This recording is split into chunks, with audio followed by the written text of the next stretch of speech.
कांग्रेस का प्रत्याशी जीत गया आखिरकार, लेकिन जीता कैसे? कैबिनेट मिनिस्टर रह चुके थे जेपी जी, वो नहीं जीत पाए।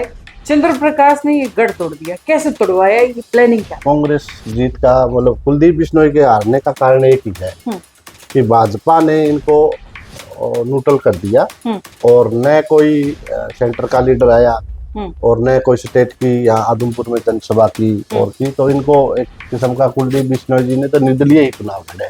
उनके पास तो भाजपा का निशान था, एक निशान, और वो तो बड़े गुण गाते हैं भारतीय जनता पार्टी के लिए, उन्होंने इतना पैसा दिलवा दिया यहाँ पे। कुलदीप जी के पास एक निशान था, बाकी कोई भाजपा के नेताओं ने या वर्करों ने कोई मेहनत नहीं की। अब आदमपुर हल्के के अंदर नए विधायक आ चुके हैं, कई साल के बाद जो है कोई नया परिवार फिलहाल या नया चेहरा जो है जीत करके निकला है।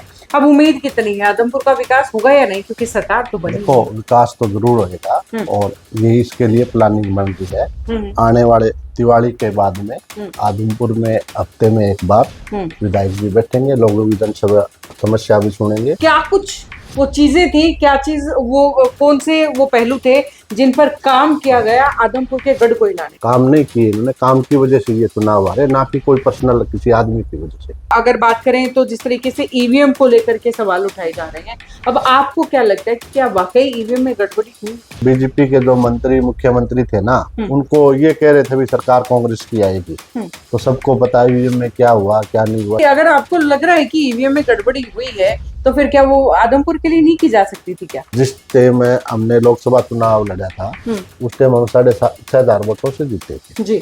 उस टाइम ये था भी कोई भी कैंडिडेट को टिकट मिलेगी तो हम 20,000 वोटों से जीतेंगे, और उसमें हम तो ये जीत हुई है 1200, ये कोई जीत थोड़ी है, जीत थोड़ी है। चलो सर्टिफिकेट मिल गया, बात दूसरी है, हमारी जीत तो 15,000 प्लस जीत थी। तो नई सरकार ने जो है शपथ ली है, लेकिन कुलदीप बिश्नोई वहां से भी थोड़े से गायब नजर आए हैं। चर्चाएं खूब हैं इसकी भी मैदान। इसके बारे में आपको ही पता है गायब क्यों है क्यों नहीं है।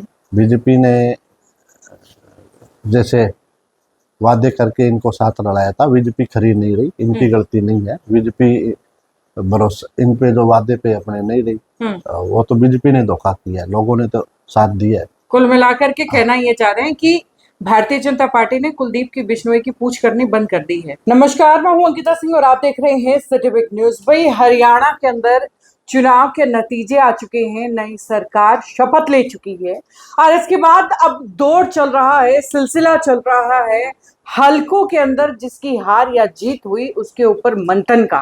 फिलहाल आदमपुर हलके के अंदर आपको लेकर के आई हूं, जहां पिछले कई दशकों का गढ़ इस बार टूटा है। कांग्रेस के प्रत्याशी चंद्र प्रकाश ने जो है वो गढ़ तोड़ा है और इसी मौके पर फिलहाल लगातार पिछले काफी समय से कांग्रेस के अंदर मुख्य तौर पर सक्रिय, और आपने चुनाव में भी देखे होंगे कि बहुत मुख्य तौर पर जो है सक्रियता से काम कर रहे थे कालू पंडित। फिलहाल मेरे साथ है रणबीर शर्मा जी। साहब, स्वागत है सिटी बिग न्यूज पर आपका। सभी को मेरी राम राम। सबसे पहले तो मैं आदमपुर हल्के की जनता का धन्यवाद करता हूं जो कांग्रेस पार्टी के प्रत्याशी को भारी मतों से जिताया। कांग्रेस का प्रत्याशी जीत गया आखिरकार, लेकिन जीता कैसे? कैबिनेट मिनिस्टर रह चुके थे जेपी जी, वो नहीं जीत पाए। चंद्र प्रकाश ने ये गढ़ तोड़ दिया। कैसे तोड़वाया? ये प्लानिंग क्या थी? ये तो कांग्रेस के पक्ष में माहौल था जी, और वर्करों ने जबरदस्त मेहनत करी है हर गांव में, और 36 बिरादरी ने वोट दिए है आदमपुर हल्का में। 36 की 36 हर बिरादरी में से जबरदस्त वोट मिले हैं। और मैं बिश्नोई समाज का भी धन्यवाद करना चाहता हूँ जो कांग्रेस पक्ष में वोट दिया है। और रही बात ये कांग्रेस जीत का, मतलब कुलदीप बिश्नोई के हारने का कारण एक ही है कि भाजपा ने इनको न्यूट्रल कर दिया और न कोई सेंटर का लीडर आया और न कोई स्टेट की या आदमपुर में जनसभा की और की, तो इनको एक किस्म का कुलदीप बिश्नोई जी ने तो निर्दलीय ही चुनाव लड़े। भाजपा का उनके पास तो भाजपा का निशान था, एक निशान, और वो तो बड़े गुण गाते हैं भारतीय जनता पार्टी के लिए, उन्होंने इतना पैसा दिलवा दिया यहाँ पे। कुलदीप जी के पास एक निशान था, बाकी कोई भाजपा के नेताओं ने या वर्करों ने कोई मेहनत नहीं की ग्राउंड पे।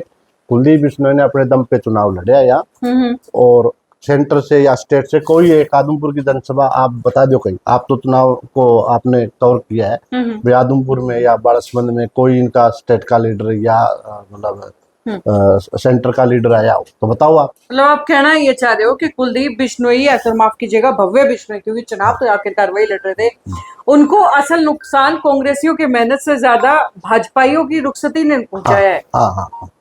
जी चलिए, उसके बाद अब आदमपुर हल्के के अंदर नए विधायक आ चुके हैं। कई साल के बाद जो है कोई नया परिवार फिलहाल, या नया चेहरा जो है जीत करके निकला है। अब उम्मीद कितनी है, आदमपुर का विकास होगा या नहीं, क्योंकि सरकार तो बनी देखो विकास तो जरूर होगा और यही इसके लिए प्लानिंग बन रही है। है। आने वाले दिवाली के बाद में आदमपुर में हफ्ते में एक बार विधायक जी बैठेंगे, लोगों की जनसभा समस्या भी सुनेंगे और एक एक चीज पे ये नहीं भाई उनसे हिसार जाके मिलना पड़ेगा या दिल्ली जाके मिलना पड़ेगा। आदमपुर में ये बैठ के लोगों को बीच में रहेंगे, सुख दुख के साथी रहेंगे, जितना हो सके उनसे उतना वो काम करेंगे। जी चुनाव के अंदर अगर बात करें, आज तक सदलपुर में भारी लीड जो है वो कुलदीप बिश्नोई के परिवार को मिलती रही है, भजनलाल परिवार को मिलती रही है। इस बार वो लीड भी टूट गई, उसका कारण क्या है? खासतौर से इसलिए पूछ रही हूँ क्योंकि इसी गांव के आप हैं, सदलपुर। देखो लीड तो लोकसभा में 800 वोटों से लीड मिली थी बीजेपी को, तो हमारे तो यहाँ नुकसान हुआ। लीड तो यहाँ 800 से ऊपर हुई थे तो हमारी हार है भाई। 800 से ऊपर लीड गई है। 3 महीने पहले चुनाव हुआ था लोकसभा का, उसमें लीड मिली 800 और अब लीड मिली है 3000 के करीब। ये तो हमारे नुकसान है, कुलदीप के कहाँ नुकसान है बताओ। पर वो तो फिर भी हार जो है कहीं ना कहीं बिश्नोई समाज को बोल रहे हैं। देखो बिश्नोई समाज ने हमेशा चौधरी भजनलाल जी का, कुलदीप जी का साथ दिया। वो गलत टिप्पणी कर रहे हैं। बिश्नोई समाज ने सदा हमेशा चौधरी भजनलाल जी के परिवार का साथ दिया है। वो बिश्नोई समाज पे ये कोई टिप्पणी करे तो वो गलत है, नहीं करनी चाहिए। चलिए चुनाव की बात करते हैं। तो पहला दिन था जब कुछ 15-20 हजार वोटों से भजनलाल परिवार चुनाव जीत रहा था। ये असल आंकड़े मैदान के हैं। हवा तो उससे पहले भी थी, जिस टाइम जयप्रकाश जी ने उपचुनाव लड़ा, हवा तो उस वक्त भी थी। खाली हवा से तो चुनाव जीता नहीं जाता है, कोई प्लानिंग जो थी, क्योंकि आप मुख्य तौर पर साथ रहे, जो यहाँ से विधायक फिलहाल बने उनके साथ, और प्लानिंग में भी मुख्य भूमिका आपकी रही। तो क्या कुछ वो चीजें थी, क्या चीज वो कौन से वो पहलू थे जिन पर काम किया गया आदमपुर के गढ़ को हिलाने के लिए? देखो बीजेपी गवर्नमेंट से पिछले 10 साल से आदमपुर में इन्होंने काम तो किया नहीं बीजेपी ने। तो उस चीज की जनता यहाँ आदमपुर में, जैसे सीवरेज की समस्या है, रोडों की है, पानी की है, तो लोग दुखी तो थे ही यहाँ। काम नहीं किए इन्होंने, काम की वजह से ये चुनाव आ रहे, ना कि कोई पर्सनल किसी आदमी की वजह से। तो अब अगर बात करें तो जिस तरीके से ईवीएम को लेकर के सवाल उठाए जा रहे हैं, अब आपको क्या लगता है कि क्या वाकई ईवीएम में गड़बड़ी हुई? ये बताओ, बीजेपी के जो मंत्री मुख्यमंत्री थे ना, उनको ये कह रहे थे भी सरकार कांग्रेस की आएगी, तो सबको पता है में क्या हुआ क्या नहीं हुआ। ये अब मैं तो इस बारे में पूरी ध्यान नहीं, ये तो हमारे स्टेट के या राष्ट्रीय लीडर बात करेंगे इसके बारे में। तो बाकी अगर आपको लग रहा है कि ईवीएम में गड़बड़ी हुई है, तो फिर क्या वो आदमपुर के लिए नहीं की जा सकती थी क्या? देखो आदमपुर में हमारी जीत थी 20,000 के लगभग। 20,000 वोटों से जिस टाइम हमने लोकसभा चुनाव लड़ा था, उस टाइम हम 6,500 वोटों से जीते थे जी।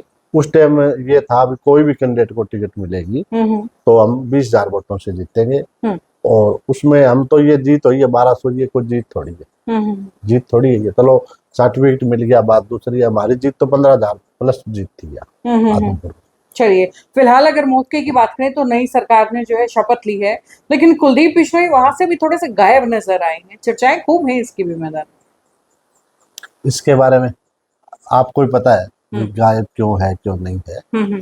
बीजेपी ने जैसे वादे करके इनको साथ लड़ाया था, बीजेपी खरी नहीं रही, इनकी गलती नहीं है। बीजेपी भरोसा इन पे जो वादे पे अपने नहीं रही, वो तो बीजेपी ने धोखा किया है, लोगों ने तो साथ दिया है। कुल मिलाकर के कहना ये चाह रहे हैं कि भारतीय जनता पार्टी ने कुलदीप की बिश्नोई की पूछ करनी बंद कर दी है? नहीं, ये तो नहीं कहेंगे हम। पूछ क्यों, टिकट दिए या बताओ, टिकट नहीं दिए तो अभी आप ही ने तो आरोप लगाया, सिर्फ टिकट तो दी है लेकिन निर्दलीय के तौर पर चुनाव लड़ा आप ही के। बीजेपी के लीडरों ने साथ नहीं दिया। अगर साथ देते या आदमपुर में रैलियां होती तो शायद ये नतीजा भी कुछ और होता है। चलिए बहुत बहुत शुक्रिया आपका हमारे साथ जुड़ने के लिए। नमस्कार। तो ये है मेरे साथ रणबीर शर्मा जी, और लगातार जो है आदमपुर की सियासत में एक्टिव चेहरा है, और इनसे चर्चा आज की है। लगातार सिलसिला जारी रहेगा, इसी तरीके से आपको दिखाते रहेंगे अपडेट्स। आपके पूरे हरियाणा भर की। देखते रहिए और जुड़े रहिए सिटी बिग न्यूज के साथ। नमस्कार, एक बार फिर से आपका बहुत बहुत धन्यवाद। नमस्कार।